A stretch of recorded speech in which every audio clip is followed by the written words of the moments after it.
Now, speaking of surprises, I got a very unfortunate surprise today. All these injuries going on with the Browns. We knew about Mac Wilson with the hyperextended knee, looking like he's going to miss time. People are throwing the J.C. Treader one because J.C. had a knee scope about a week ago, so he's going to miss most of camp. He'll be back for the start of the season. Um, Greedy Williams left practice early. We just got Nick Chubb and Myles Garrett back. And then Grant Delpit leaves with what looks like, fingers crossed, knock on wood, but some people say it looks like an Achilles injury, which is devastating if true. Let's hope it's a calf injury, but you know, we'll see what happens there. So before I say my piece on it, let's hear from Tony about Yeah. how he feels about what the Browns are going to do if Grant Delpit is not there anymore. What are the options? This sucks. I mean, this just sucks. I was and we talked about this last week, how high I was on Grant Delpit. I was so excited to watch him play. I was talking about Chris Carter from Locked On Steelers. We did our thing earlier today. He was saying, like, you're like a low-key Browns fan. And I kind of am. I like a lot of the players that they have, right? I was very high on Baker. I was very high on Grant Delpit. Love Greedy Williams. So when I saw this come through today, look, I know I'm a Steelers fan. I'm supposed to hate the Browns, but, like, this just sucks. This just sucks. He was such a good player in college. And what he could have brought to that defense, right? The playmaking ability at the safety position, especially at the free safety position, not just this year, but over time. And these Achilles injuries, man, they take a long time to come back from. So I don't know, Quincy, what are the answers for them at free safety? Can they, I know they have Carl Joseph and I'm going to forget the guy from Minnesota there, right? But both of those guys are going to play in the box. Andrew Cedejo, yeah. But both of those guys, I believe, are in the box safeties, if I'm not mistaken. So if they're going to go with some kind of free safety. Is he? Sendejo's more free? Okay. So maybe they could be okay because he is a veteran. But, yeah, I don't know. I actually don't know what their options are. It's a huge hole for them. I think they were expecting Grant to come in and start. And so, without that, they either go on, they either go on the open market, much like Baltimore, and I guess maybe Earl Thomas comes to Cleveland. Or, yeah, I don't know. I actually don't know what they do. Yeah, see, I think part of Earl Thomas's issues in Baltimore were his unhappiness with the scheme. And if he comes to Cleveland, he ain't gonna be like that. Scheme does not allow for somebody to just run around like the road runner likes to do. So trust me, he don't want to come here, and we probably don't need him to come here. Can you imagine him, Baker, OBJ, like Earl? Because Earl for some reason thinks he's the Hulk and he can fight anybody. Can you just imagine? He'd be like this kid, and then it's the last thing Cleveland needs. Let's be honest. Doesn't matter. Again, it goes back talent-wise. Earl, most teams can use him, right? Let's be honest.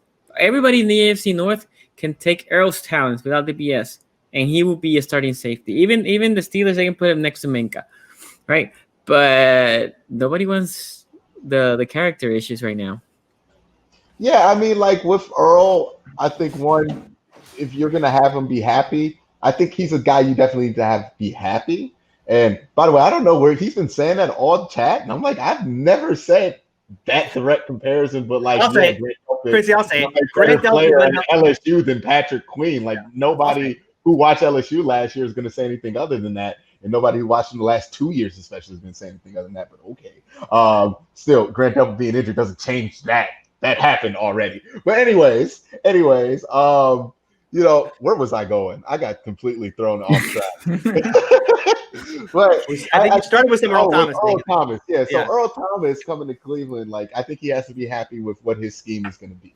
I don't think he's going to be happy with what Cleveland's going to ask him to do, which is probably kind of fill in there and have some more linebacker duties because that's what they were hoping for Grant Delpit to do. And let's be honest, Grant Delpit's 6'2". He's a much bigger player. You can have more versatile. He could be more of a versatile hybrid in that way. Earl Thomas ain't that. Like Earl Thomas was never that. That's why you had Cam Chancellor opposite of him to do those kind of things. So I don't think Earl's going to make a lot of sense here. I think what is going to make a lot of sense is that you're probably going to have to bring somebody who's more traditionally a strong safety, but somebody who has a lot of safety experience. I've thrown out Eric Reed because I think he can fill in and do a lot of the things that they need him to do here, while you can have Cedejo and Sheldrick Redwine split the duties at a true kind of free safety position because they won't completely crap the boat there, and then you can have somebody bring in some versatility. The thing with the Browns that I think is positive about this injury, if you can say anything is positive about it, is that at least it happened in the secondary. And if there's one spot on this defense that can actually take a hit to a major piece,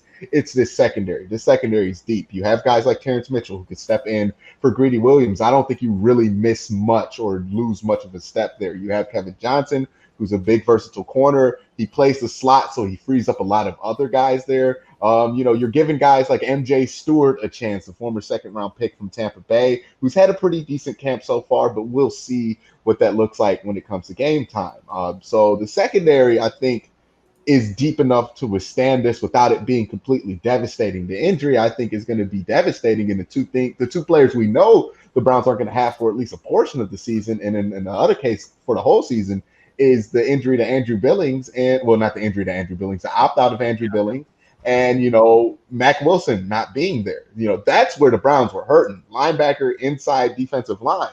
The secondary, while Grant Delpit has a ton of potential, he was ultimately splitting, reps with the ones and the twos in training camp up to this point anyways. And it seemed like that was what he was going to do. Sometimes they would throw him inside at the slot, but they have Kevin Johnson that they could do that with.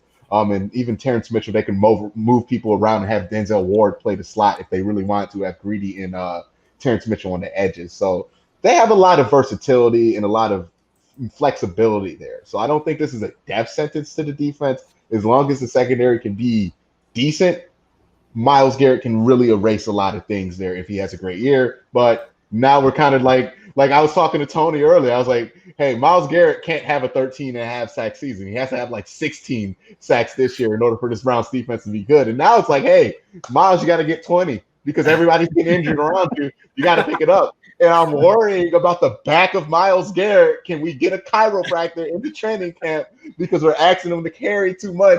And good God, put Myles Garrett in bubble wrap. Just don't risk it. Just have him lift weights in the corner gently on the Smith machine. No free weights. He's not getting hurt. We can't have that because if Myles Garrett goes down, okay, then it's going to have to change. Browns going to have to put up 45 every game to win because that's devastating. But Grant Delpit is disappointing. I really want to see him play. I hope it's not Achilles because that can be a complete career game changer for a guy like Grant Delpit. So I'm crossing my fingers just for his sake that it's not. But it's going to be interesting to see how they adjust. But I think an adjustment is possible for this unit. AC, you have any thoughts on this? So from the Bengals guy, and I know all about injuries. We know all about those injuries, especially when it comes to first-round draft picks, because we just literally couldn't get any of our first-round draft picks on the field for the past 3 years because they all got hurt. But when I look at this, I think in a vacuum, most people are like, oh, my God, the Browns are having all of these injuries. Grant Delpit goes down. And the Grant Delpit injury is huge, right? I'm not going to try to downplay that. Obviously, if it's possibly an Achilles injury, that is something that is extreme. But the good thing is, and I'm just trying to be optimistic on this side, it was a second-round pick that you paid for him. So it's not like you paid a first-round draft pick guy that went down. Now, he is a first-round talent, but it's not going to be a situation like the Bengals this year with Trey Waynes where you just lost a whole bunch of money out on the guy because of that. But when I look at it all together, yes, Greedy Williams left with an injury. Doesn't seem like it's going to be anything. And from what there's all injuries over all training camps, right? Like there's guys from the Bengals that are sitting out right now that are going to be there week one. I think as long as these guys, if we're talking about Carl Joseph or we're talking about Greedy Williams being there week one, as long as Denzel Ward doesn't go down with the injury, I think the Browns will at least be decent and decent in that secondary. So if we can get those guys out there, they should be fine. Make it work with Andrew and Sheldrick Wedwine. Just see what they can do back there. But I think you guys will still be in decent shape if those guys are there. Now, if we get to week one and we're talking about Carl Joseph's out, Greedy Williams is out, and Delpit's out, and it's just, Denzel Ward by itself, then you might have an issue. But I think the Browns right now, they're just going through what all people in this situation are going through. In a year with COVID, guys weren't able to work out. There's going to be a lot of injuries, and it's going to hit several teams. And I'm hoping that it's not the Bengals, but I still think even though the Browns have had a little bit of bad luck in that area, I think by the time 3 weeks from now, they should be good to go.